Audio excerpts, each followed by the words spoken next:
Son bir ayda Azərbaycan Respublikasının beynəlxalq münasibətlər sistemində mövqeyi daha da möhkəmlənib.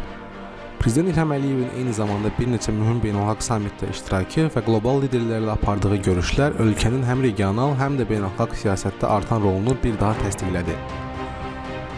Oktyabrın əvvəllərində Azərbaycan lideri Avropa Siyasi Birliyi sammitində iştirak etmək üçün Kopenhagendə oldu. Bu toplantı Azərbaycanın Avropa ilə siyasi dialoqunu və enerji təhlükəsizliyi əməkdaşlığının mühüm iştirakçısı olduğunu bir daha nümayiş etdirdi. İlham Əliyevin çıxışı zamanı vurğulanan əsas məqam Azərbaycanın balanslandırılmış xarici siyasət yürütməsi və enerji nəqliyyat təhlükəsizlik sahələrində etibarlı tərəfdaş kimi rolu idi. Bundan dərhal sonra Qəbələdə keçirilən Türk Dövlətləri Təşkilatının sammiti Azərbaycanın Türk dünyasındakı lider mövqeyini bir daha önə çıxardı. Prezident İlham Əliyev burada çıxış zamanı Türk dövlətləri arasında iqtisadi və logistik inteqrasiyanın vacibliyini qeyd edərək, Zəngəzur dəhlizinin regional nəqliyyat xəritəsindəki strateji əhəmiyyətini xüsusi vurğuladı. Qəbələ sammiti Azərbaycanın ev sahibi kimi diplomatik çevikliyini və təşkilatı bacarığını nümayiş etdirdi. Bundan bir neçə gün sonra dövlət başçısı MBD Dövlət Başçıları Şurasının Düşənbədə keçirilən iclasında iştirak etdi. Sammit çərçivəsində Vladimir Putinlə keçirilən görüş iki ölkə arasındakı münasibətlərdə yeni mərhələnin başlanğıcı kimi dəyərləndirilə bilər. Görüşdə Azərbaycan-Rusiya əməkdaşlığının sabit və qarşılıqlı hörmət prinsipi üzərində qurulduğu vurğulandı.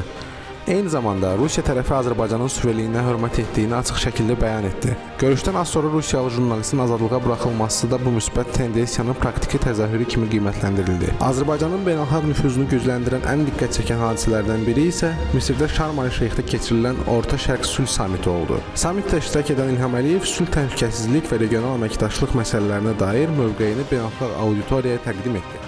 Sammit zamanı Amerika Birləşmiş Ştatlarının prezidenti Donald Trump Azərbaycanın Cənubi Qafqazda sülhün bərpasındakı rolunu yüksək qiymətləndirərək İlham Əliyevi güclü və uzaqgörən lider kimi fərqləndirdi. Trump çıxışında bildirdi ki, Azərbaycan və Ermənistan arasında uzun illər davam edən münaqişənin həlli istiqamətində irəliləyiş məhz İlham Əliyev siyasi iradəsi və diplomatik çevikliyi sayəsində mümkün olub. Bu bəyanat həm Amerika Birləşmiş Ştatlarının siyasi dairələrində, həm beynəlxalq mediada geniş rezonans doğurdu. Son bir ayda baş verən bu ardıcıl diplomatik hadisələr göstərir ki, Azərbaycan artıq təkcə regional proseslərin deyil, qlobal siyasi dinamikanın da fəal iştirakçısına çevrilib. İlham Əliyevin rəhbərliyi ilə yürüdülən xarici siyasət kursu müstəqillik, balans və milli maraqlara əsaslanma prinsiplər üzərində qurulub. Bu strategiya Azərbaycanın həm Qərb, həm Şərq, həm də Türk dünyası ilə münasibətlərinin paralel şəkildə inkişaf etdirməsinə imkan yaradır. Bugünkü reallıqda Azərbaycan artıq siyasi proseslərin müşahidəçisi deyil, onları formalaşdıran ölkə kimi çıxış edir. Diplomatik fəallıq, sabitlik və güclü liderlik ölkəmizi Cənubi Qafqazda və daha geniş coğrafiyada strateji aktoru çevirib.